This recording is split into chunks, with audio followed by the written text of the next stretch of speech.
All right, welcome in. We're talking NBA draft here with Bobby Manning, Jimmy Toscano, and Josue Pavon, the Celtics. The Celtics. All Where right. to start? We already profiled. They had 3 first-round draft picks. They made 2 of them. We profiled Aaron Naismith, shooter out of Vanderbilt already. We're going to talk about the second pick that was made here, which was a bit of a surprise here at 26. There were some players on the board that people were excited about. There's a player or two who went earlier than Pritchard at 26 that maybe we could look at and say, should they have made a move? Should they have packaged a couple picks, try to climb a spot or two, get this guy? Instead, they make the 26th pick. They trade out of the 30th. They grab Payton Prichard, point guard out of Oregon. This is a basketball player. This is a guy who plays. He has production at the college level, but a lot of draft analysts had him a little bit lower, somewhere in the 30s, maybe a second rounder, could be viewed as a reach. We talked about this on the draft show, guys. You like a player, you go get him. At this point, it doesn't really matter what the mocks say when you're picking late in this first round here.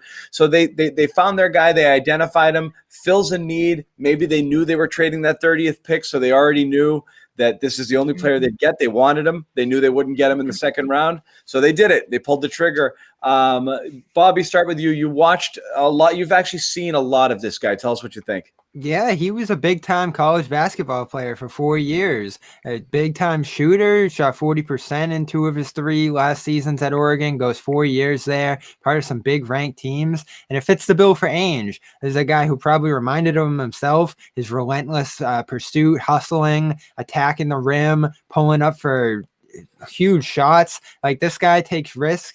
He's aggressive, and he's going to try to make plays at that point guard spot, and he's going to matter. Like, you look at some of the picks you take in the late rounds, and it's like those guys, they might play a little bit, they might not in the late first round. If Brad Wanamaker's out the door, and possibly Gordon Hayward too, this is the backup point guard for the Boston Celtics next year for now. So they're trying. The theme of the night was try to produce more bench points than they got last year. And how many post-game shows did we do where we're just like, can we get some bench points? Please, we need bench points. And now they got 2 guys that could do it.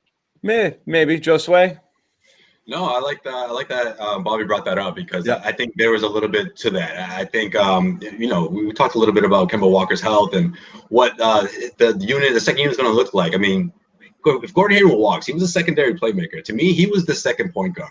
Yeah, Marcus Smart did a little bit of that, but when Hayward was completely healthy, that was a big part of who he was on the team. And I think that you lose that as well if he walks away. And I think the Celtics are thinking about that. Sure, this guy is a pick that, you could have swapped that pick for a few other guys, but I think the Celtics in the last couple of years, we've seen a pattern of it's not more or less about the skill set of the player, but also who he is off the court, right? Who is he in the locker room? What kind of leader is he? What kind of effort are we going to get from this guy? I think all those sort of play more of a role. They value those.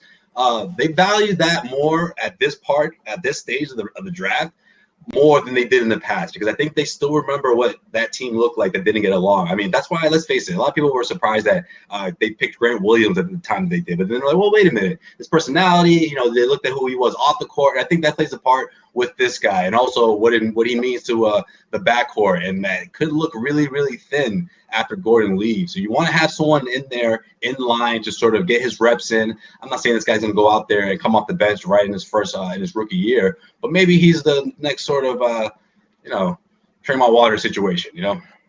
Different style of player for sure, and I think we did talk about this in the draft show. In the sense of like you're not eager to put him in the mix. Like you don't mind sending him to Maine for a little bit. What they did with Tremont. And that might happen. This was a need. If he sticks and can play any bench minutes, you certainly did need help at the backup point guard position. So again, it could have value, even if it is, 10th man, 9-10, somewhere in there. 8 to 10 minutes a game, even that makes a difference if you can count on that, or if he steps in case of injury or this and that. So there could be some value there. And again, this is the type of player you think can contribute early. I think with the 14th pick, Naismith, I think you're counting on rotation minutes early in his development. Oh, no, yeah, he's a completely different story, right? Different story. I don't know whether you do here or not, but you are looking at a capable player. You're hoping just athletically he can hang at this level. Jimmy, your thoughts? Yeah, I mean, I think Bobby and Josue both had some really good points, and John, you as well. I mean, I think obviously we know Ainge was trying to trade those 2 late picks. I mean, I just by seeing him give away 30, I'm sure he would have loved to have taken 30 and 26 and tried to move up a couple spots. So would they have taken Payton, even sooner? I'm not sure, but at the point when they picked 26, they definitely knew they weren't taking 30. So Payton was obviously a guy that they targeted at one point.